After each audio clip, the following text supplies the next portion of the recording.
Dahil madulas daw sa labas. Ayaw niya kasi, sabi ko, tatanggalin ko muna yung sapatos ko. Tapos ikabit. Kaya hirap kaya niyan. Ayan, so. Yan. Okay, dalawa na yan. May mga spike yan sa ilalim. Baka kasi mag-skating ako. Pero siya ayaw niya maglakad. Oops, dahan-dahan ha. Huwag ka nang mag-ano yun. Ayan na. Paikot na kami. Ayan na. Ayan na.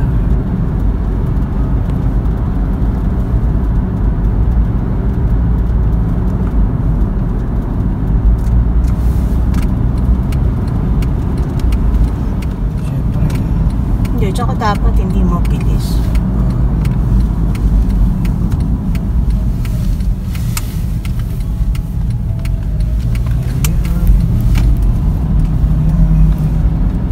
Dito na kami. Ano yan? Ang dudulas niya, no? Pero parang sarado. Yung binuksan namin kanina, sarado rin. Sarado?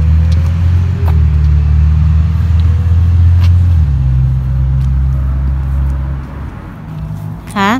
Malapit na yung kotse. Doon? Oh, doon dyan na.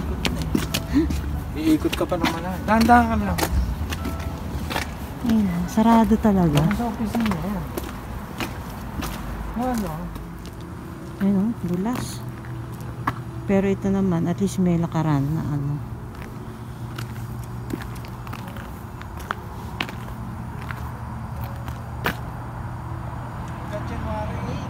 Tignan na lang namin sa ibang church bukas. Ay, nakakasilaw. Ay.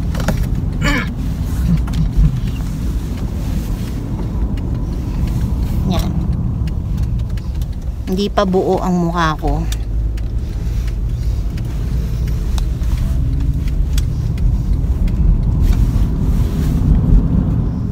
Ayun, so sarado ang church. Bukas titingnan na lang namin sa iba. Ang nakalagay doon, after nung 10 AM mass ay sarado na. Sabi ni husband, ang damot. Naku, yan na naman ang araw. Mamaya na uli. Chicken? Is that spicy? Oh, we tried that before. Isa lang ba? Isa lang. Isa pa? Want something else? The honey glazed chicken. And honey glaze. Anong drink? Sa bote na? Bendo? Soft drink, 225.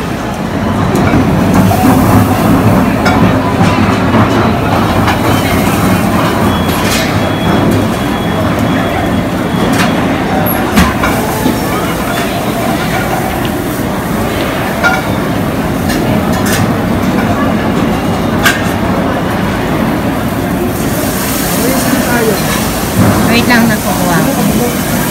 Ito sa square. Yeah.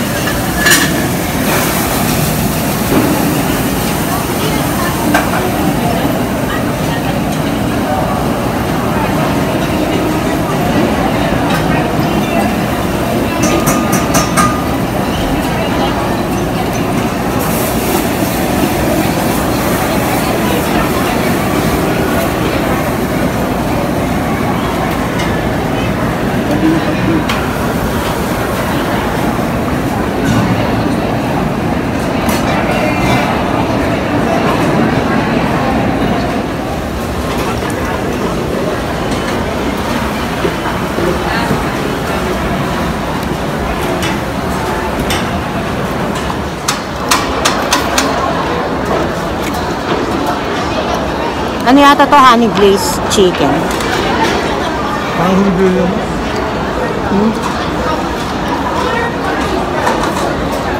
Okay lang.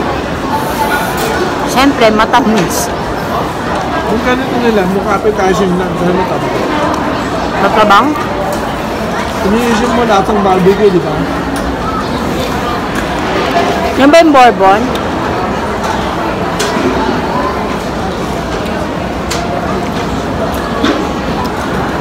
Bourbon chicken. Ito yung favorite ni Ninya. Diba? Sarap naman. Gugulan mo na. Tapos yung pasta ko. Oh. Ha? Harap pa ito, malaki. Tikman ko muna yung pasta.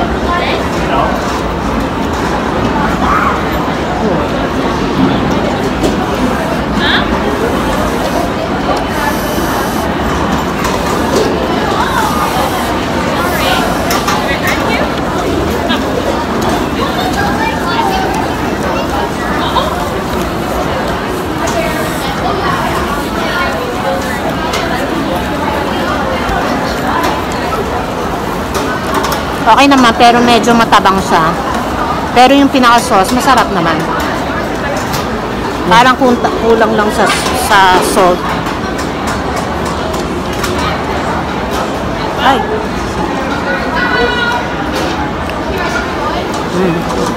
Sabong gulay. Ito, malaki pa.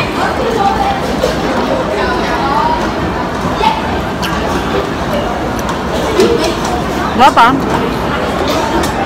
Ang mahal pa yung, dapat pala yung combo 1 ang kinuha ko. Parang chapsuy.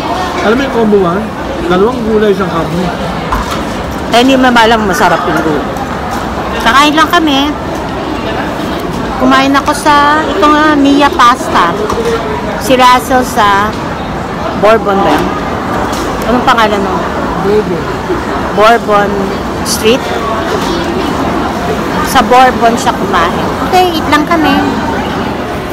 Ayan, nag-asa ko ng ng cheese. Ang free nila yung parmesan.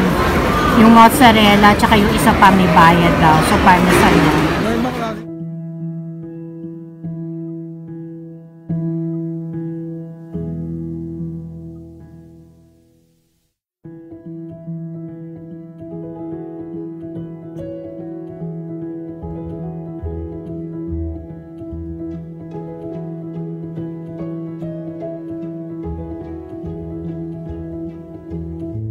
Hello, so it's January 7, 2024.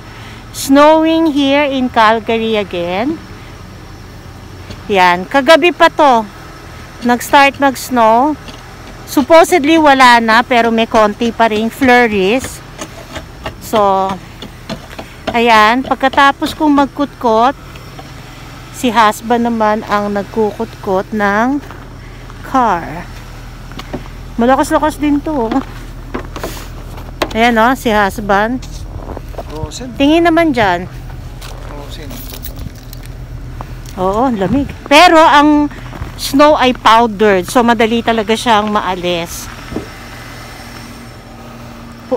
Pupunta lang kami kay mother-in-law and father-in-law. Magla-lunch kami. Susunduin namin sila. Okay, nanginingkas na yung kamay ko. Bye! Enjoy na naman yung isa. Haharap pa dyan. Okay, picture na kita. 1, 2. Harap ka, 1, 2, 3. Picture, video mo? Video nga ito. Ganda oh. Powdered snow. Ang dali-daling tanggalin, no? Naku, naginaw na ang mga bata. Yung sa pinto mo. Tapusin mo na muna. Hindi ko. Kaya nga, yan nga ang tapusin mo. Kasi pag pumasok ka. Tingnan niya pag powdered snow. Walang kahirap-hirap to. Oh, di ba? Ganda. It's negative 14, feels like negative 23. Yan. Pag nandito kayo, bago pala kayo sa snow, kapag ganito yung snow o ganito kalamig, don't forget to wear your gloves. And if you have a mask, wear it. Kasi lalo na sa mga may sakit. Kasi tsaka yung inyong tawag dito, kamay. Yung kamay natin, once na, kasi kanina, di ba, kumukuha ako ng video, Yun, nanigas na yung kamay ko, ang lamig-lamig. So, kailangan pumasok na ako at isuot ko na uli yung gloves ko. Mahirap lang kasing magkuha ng video and magpindot-pindot without with a mask or with a glove. So, kailangan talaga naka-gloves. Meron naman yung gloves na pwedeng magpindot-pindot, pero yung nabili ko, parang hindi effective. So, ayun, gumamit pa rin ako nitong aking makapal na gloves. With sipon-sipon. Ayaw. So, hindi po masyadong nakakapaglinis si husband. Kalahati lang ang nilinis ko. Binilisan ako. Yung pilit pa agad pumasok. Dapat naghintay muna siya. Alam kong galing ko sa Saskatchewan.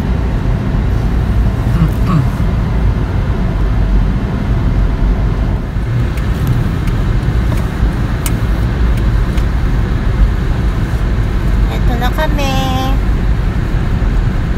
Yung sa mga ganitong looban, hindi naman talaga nalilinis.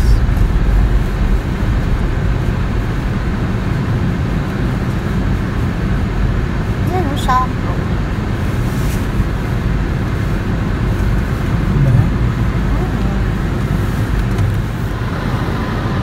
Nagpaalam muna siya sa dadaanan.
Going home, tapos na kami mag-bonding with the in-laws.